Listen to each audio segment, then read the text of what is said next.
coast of what is now Lebanon, in the 12th century BC, is a narrow strip of land caught between the Mediterranean Sea and the Lebanon mountain range. A geography so constrained that the city-states crowded onto it have almost no agricultural hinterland to speak of. The mountains press down to within a few miles of the shoreline in many places, leaving room for gardens, orchards, and small market plots, but nothing remotely sufficient to feed a large urban population from local production. The soil is thin, the flat land scarce, and the rainfall unreliable enough that grain farming at any serious scale is impossible. A civilization built on this coast cannot feed itself from its own territory. It must go to sea. What it finds at sea and what it builds across the following 9 centuries of commercial expansion is the most geographically extensive trading network in the ancient world. A web of colonies, trading posts, and commercial relationships stretching from the coasts of Syria and Canaan westward across the entire length of the Mediterranean, through the Strait of Gibraltar, and along the Atlantic coasts of Iberia and North Africa, to the tin mines of Cornwall in what is now southwestern England. The people who build this network leave almost no literary record of their own. What we know of them comes primarily from the records of their trading partners, their competitors, and ultimately their conquerors. But the commercial infrastructure they construct becomes the circulatory system of the ancient Mediterranean world, carrying tin and silver and copper and grain and cloth and purple-dyed textiles between civilizations that could not efficiently trade with each other without the intermediary network the Phoenicians provide. The name Phoenician is Greek, not their own. The Greeks call these coastal traders Phoenicians, possibly derived from the Greek word for the color red-purple, a reference to the most famous and most lucrative product the Levantine coast produces. The Phoenicians call themselves Canaanites, after the broader cultural territory of the eastern Mediterranean coast, and their civilization is not a unified state with a single king and a single army, but a loose association of independent city-states: Byblos, Sidon, Tyre, Arwad, Beirut, each with its own ruler, its own commercial networks, and its own commercial specializations, competing with each other for trade routes and colonial territories while sharing enough language, culture, and commercial practice to function as a recognizable commercial bloc in the eyes of the outside world. The opportunity that makes Phoenician commercial expansion possible is the catastrophic collapse of the late Bronze Age around 1200 BC, one of the most total system failures in the history of human civilization, an event whose causes remain partially contested, but whose consequences are visible in the archaeological record with devastating clarity.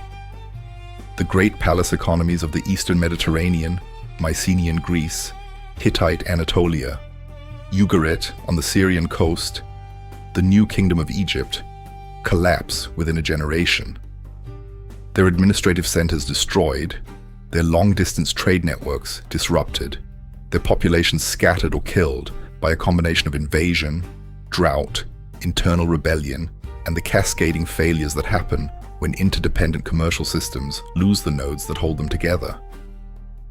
The Sea Peoples, a loose coalition of migrants and raiders whose origins are still debated, contribute to the destruction, sacking cities and disrupting the sea lanes along which the Bronze Age palace economies had conducted their commerce.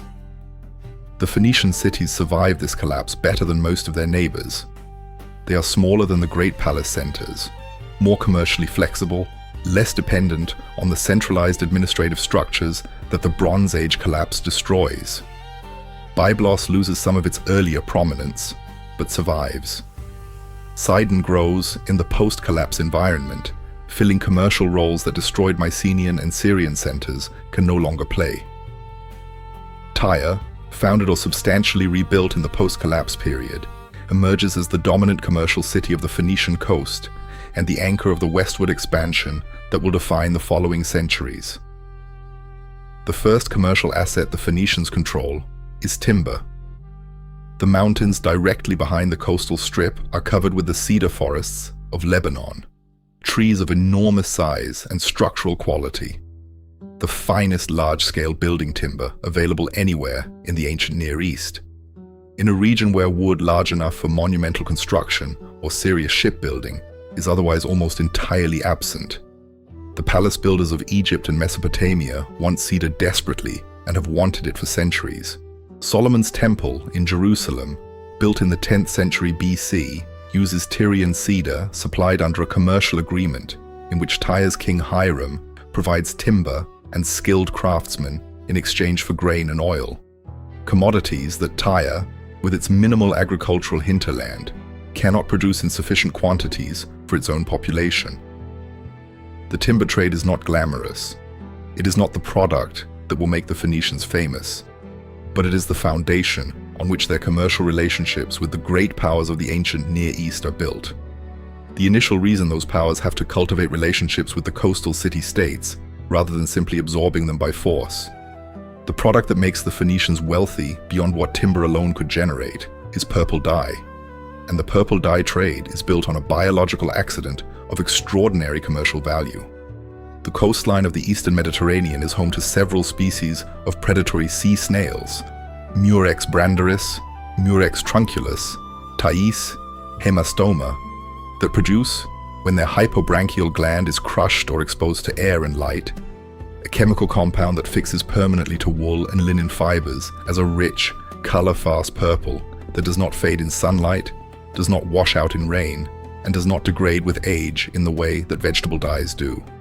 The purple produced by these snails, the color that later civilizations call Tyrian purple or royal purple, is the most stable, most vibrant, and most permanent colored dye available in the ancient world, and it is available nowhere else in the quantities the Phoenician coast can produce. The cost of production is staggering, and the Phoenicians make no effort to reduce it. Each snail produces only a small quantity of the dye precursor, and the snails must be collected by the thousands.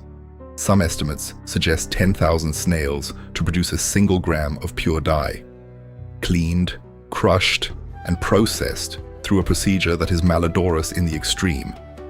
The rotting snail material generating a smell so powerful that the dye works must be located outside the cities they serve. The resulting dye is applied to cloth through a soaking process that requires multiple treatments to achieve the deepest color. And the finished product, deep purple wool, the color of dried blood, or a bruise at its most vivid, costs so much to produce that it becomes, almost immediately, the defining luxury textile of every wealthy civilization that encounters it. Purple cloth in the ancient world is not merely expensive, it is politically charged. It is the color of kings, of high priests, of supreme authority. When the Hebrew Bible describes the curtains of the tabernacle, it specifies blue and purple and scarlet. When Homer describes the clothes of gods and heroes in the Iliad, purple is the marker of divine or royal status. The Roman emperors will eventually restrict the wearing of Tyrian purple to themselves alone, and the phrase, born in the purple, porphyrogenitos, will enter the Greek language as the definition of legitimate imperial birth. The Phoenicians, by controlling the primary source of this politically essential luxury, are in a position analogous to a modern state that controls the world's only deposits of a material that every other civilization's political economy depends on. The production of purple dye requires the Phoenicians to establish collection and processing operations wherever the appropriate snail species are found in sufficient numbers, which means establishing permanent settlements along the Mediterranean coastline that can support both the logistical requirements of dye production and the commercial requirements of moving the finished product to markets. These settlements are the nucleus around which the Phoenician colonial network grows. A dye works requires workers, and workers require food, and food requires ships, and ships require harbors, and harbors attract other commercial activity, and other commercial activity requires the infrastructure of a permanent settlement. The colony that begins as a dye processing station becomes, over generations, a self-sustaining commercial city with its own agricultural hinterland, its own artisan population, its own local trade relationships, and its own capacity to serve as a staging post for further commercial expansion to the west. The westward expansion of the Phoenician colonial network follows the Mediterranean coastlines with a logic that is entirely commercial rather than territorial. Carthage, founded according to later tradition in 814 BC on the coast of what is now Tunisia, is positioned at the narrowest point of the central Mediterranean, where the sea passage between the eastern and western basins is most easily controlled. It is not an accident of founding mythology. It is a commercial decision of the highest strategic order, placing a major Phoenician settlement at the choke point through which all maritime traffic between the western Mediterranean and the Levantine homeland must pass.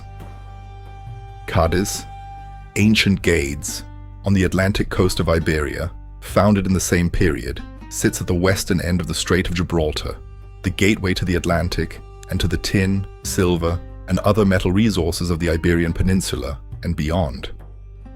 Palermo in Sicily, Cagliari in Sardinia, settlements on Malta and Ibiza, each one positioned not for the agricultural quality of its hinterland, but for its maritime strategic value, its access to resources, or its position on a trade route that the Phoenicians intend to control. The tin trade is the most extraordinary reach of this commercial network, and it demonstrates something about Phoenician commercial intelligence that distinguishes them from every other contemporary civilization. Bronze, the dominant metal of the ancient world before iron, requires tin as well as copper in its composition, and tin deposits accessible to the ancient Mediterranean world are limited and geographically concentrated. The major sources are in Cornwall, in the extreme southwest of Britain, and in Brittany in northwestern France, locations so remote from the commercial centers of the ancient Near East that most civilizations have no knowledge of them and no mechanism for accessing them. The Phoenicians find them. The evidence is fragmentary, preserved primarily in later Greek and Roman references to Phoenician Atlantic voyages. But the presence of Phoenician artifacts in British archaeological contexts and the clear evidence of ancient tin extraction in Cornwall are consistent with a sustained Phoenician commercial relationship with the Atlantic tin trade extending back at least to the 8th century BC.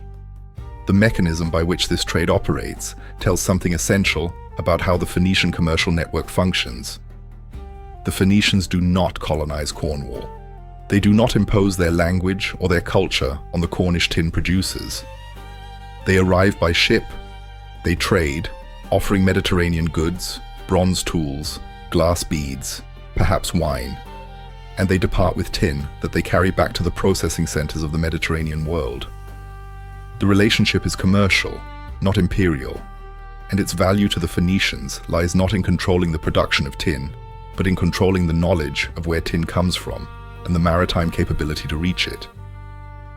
The geographic knowledge embedded in the Phoenician trading network is itself a form of capital. Information about routes, currents, harbors, and resource locations that competitors cannot easily replicate, and that the Phoenicians guard with the same care they apply to their dye formulas. The silver of Iberia is the other great Western resource, and here, the Phoenician commercial engagement is deeper and more transformative. The silver deposits of the region around Tartessos in southwestern Spain, the area the later Greeks call the most silver-rich territory in the known world, are accessible to the Phoenicians through their Cadiz settlement from the 9th century BC onward. The scale of Iberian silver extraction grows substantially under Phoenician commercial stimulus, as the Phoenicians provide the Mediterranean market demand that makes intensive silver mining economically worthwhile, and the commercial infrastructure through which Iberian silver reaches the monetized economies of the Eastern Mediterranean. The silver that flows eastward through Phoenician commercial channels provides the monetary base that lubricates the commercial economies of the Levant and Egypt in ways that purely agricultural economies cannot sustain. The alphabet is the Phoenician contribution to human civilization that outlasts everything else, including the civilization itself, and it begins as a commercial tool. The cuneiform writing systems of Mesopotamia and the hieroglyphic systems of Egypt require hundreds of signs and years of specialized training to master. They are the tools of palace scribes and temple administrators, accessible to a narrow literate elite and entirely impractical for the everyday record-keeping requirements of a commercial network operating across dozens of languages and hundreds of individual transactions. The Phoenician alphabet, 22 consonants, no vowels, learnable in days rather than years, is a writing system designed for merchants, optimized for speed and portability, capable of recording the essential information of a commercial transaction: quantities, prices, names, dates, without the elaborate formalism of palace bureaucratic writing. The Greeks encounter this alphabet through their commercial contacts with Phoenician traders, adopt it no later than the 9th century BC, and add vowel signs to produce the Greek alphabet from which every European alphabetic writing system descends. The Latin alphabet, and through Latin, the entire family of Western European scripts, the alphabet you are reading in this moment, is the direct descendant of a commercial writing system developed by Levantine merchants to record the quantities of purple cloth and silver ingots moving through their trading network. The Phoenicians do not intend to give the Western world its primary tool of literacy. They are solving a commercial problem. The cultural consequence is incidental and infinite. The survival strategy that allows the Phoenician cities to maintain commercial independence across 9 centuries of shifting imperial power in the ancient Near East is as elegant as anything else they produce. The great land empires that successively dominate the region, Assyria, Babylonia, Persia, each have the military capacity to destroy the Phoenician city-states by force. None of them does, because none of them can replace what the Phoenicians provide. The Phoenician merchant fleet is the naval and commercial infrastructure through which the land empires of the Near East access the wider Mediterranean world. Phoenician shipbuilders construct the warships on which Persia's naval power depends. Phoenician commercial networks move the luxury goods and strategic materials, cedar, metals, purple cloth, that imperial courts require. The Phoenicians make themselves so commercially essential to every successive imperial power that military subjugation would be self-defeating. They are taxed, they are conscripted for naval service, they negotiate constantly from a position of military weakness and commercial indispensability. And for most of 9 centuries, the combination works. The system meets its limit when it encounters an opponent who does not calculate the commercial cost of destruction. Alexander the Great besieges Tyre in 332 BC, and Tyre resists for 7 months. An island city surrounded by sea, depending on its naval superiority to prevent the construction of the causeway that Alexander is building from the mainland. Tyre falls when Alexander assembles a fleet large enough to neutralize the Tyrian navy, completes the causeway, and brings his siege engines to the island walls. The destruction is total. Thousands of Tyrians are killed in the assault. 30,000 survivors are sold into slavery. The greatest city of the Phoenician homeland is physically dismantled, its buildings demolished, its population dispersed. Carthage, the western colony that has by this point grown into the dominant commercial power of the Western Mediterranean, with a population and commercial reach that dwarfs what remains of the Levantine homeland, survives Alexander's campaign and continues for another century and a half as the heir of the Phoenician commercial tradition. The Punic Wars between Carthage and Rome, fought across the 3rd and 2nd centuries BC, are at their core a conflict between 2 commercial systems competing for dominance of the Mediterranean trade network. Rome's land-based empire seeking to absorb the maritime commercial network that Carthage controls. Carthage loses. In 146 BC, Rome destroys Carthage with the same thoroughness that Alexander applied to Tyre, and the 9th century experiment in commercial empire built without permanent military force reaches its terminal point. What the Phoenicians demonstrate across those 9 centuries is a principle that commercial history rediscovers in different forms in every subsequent era: that the control of information, geographic knowledge, trade routes, production techniques, market connections, is a form of power that can sustain an entire civilization against military opponents far larger than itself, as long as the opponents calculate that destroying the commercial infrastructure is more costly than exploiting it. The Phoenicians survive Assyrian conquest, Babylonian domination, and Persian imperial control, for the same reason the Hanseatic League survives centuries of feudal pressure. They are more valuable alive and trading than dead and conquered. The calculation holds until it meets an opponent who decides the trade is not worth making. It holds, in other words, for exactly as long as commercial logic governs the decisions of the people who have the power to end it.